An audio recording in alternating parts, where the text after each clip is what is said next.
Hey guys, according to You Musician, approximately 90% of everyone who starts playing guitar in the first year quit. Here are 5 things I wish I knew when I first started playing guitar, and they'll hopefully help you keep with it. Now, the last one that I tell you about, you're going to want to stick around for because it is the most absolute important one of the 5. There are an awful lot of how-to vids out here on YouTube. I grew up in that era where we didn't have that when I was learning to play guitar. So it's a great resource, man. There's a lot of great teachers out there.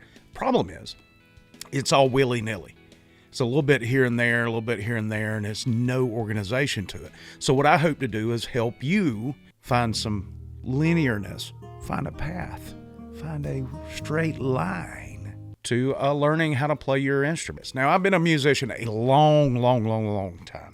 It's my side hustle. I find myself researching how to play better and more. And that's the thing about guitar, man, or any instrument.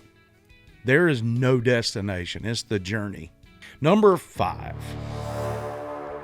explore different genres. Now, obviously, you have a musical hero of some sort, somebody that inspired you to start playing music. Well, the first thing you need to do is look at who inspired them. And that may be a totally different genre. My guitar heroes, Derek Trucks, Warren Haynes, Eddie Van Halen, all those guys were influenced by somebody else. So go back further, go back a couple of generations past where those guys started, and you'll find yourself listening to different genres of music. And you can learn something from everything, from classical to jazz to blues to even hip hop. Number 4, play with other people.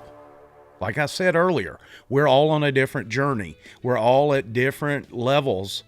If you're playing with somebody that's better than you, they can teach you, man. And that's a great way to learn. I wish somebody had told me that.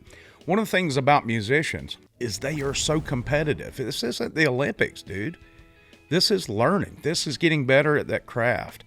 And walk into it without an attitude, no matter how much or how good you get or how well you play. Be humble and share that gift with somebody who may not quite know as much as you do. That's why you jam with others. Number 3, proper technique matters. Look, I know there are blues guys out there who play a certain way. They never learned proper technique and they absolutely kill it. Well, those guys are actually the exceptions to the rule. You have to be able to play properly. I developed some very bad habits playing guitar early on, and I can't break them now. And I wish I had not learned them that way, because there are certain things I can do, but I struggle to do because I didn't learn the proper technique. Number 2, a lot of guitar teachers out there, a lot of them on YouTube, will tell you, don't worry about the theory, just do this, do that, do that. No, you learn theory early. It's a language, dude. And in order to speak that language, you have to know the language. So learn your chords, your scales, all of that early. Now, I'm not saying go out, get a PhD in music yet, but you need to know the basics. You need to know chordal theory, minor, major keys, relative major and minor keys, how harmony works, why the 3rd and the 5th are essential to building a chord. You need to know those things. That's important. Finally, the Holy Grail.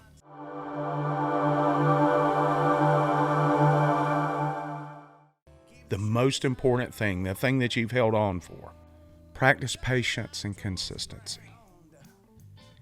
Look, you're eating an elephant, dude. It's one bite at a time. Little things done consistently over time turn into great things. So you need to be sure that you're practicing appropriately. And when I say consistency, I mean you need to be practicing 3 to 5 days a week for a minimum, especially in the early stages, of 30 minutes a day. And when I say practice, I don't mean noodling or sitting there and strumming while you're watching television. I mean actually concentrated practice where you're sitting there, you're working on your technique, you're making sure you're fretting the fretboard and playing each note cleanly in every chord you're playing. Those are your 5 essentials. So if you got some value out of this, man, like and subscribe. If you have any suggestions or any comments or questions, be sure to drop them in the comments below. and I will do my best to respond either in the comments, or maybe it'll be something worth creating another video for. That being said, I'm Wes. Rock on.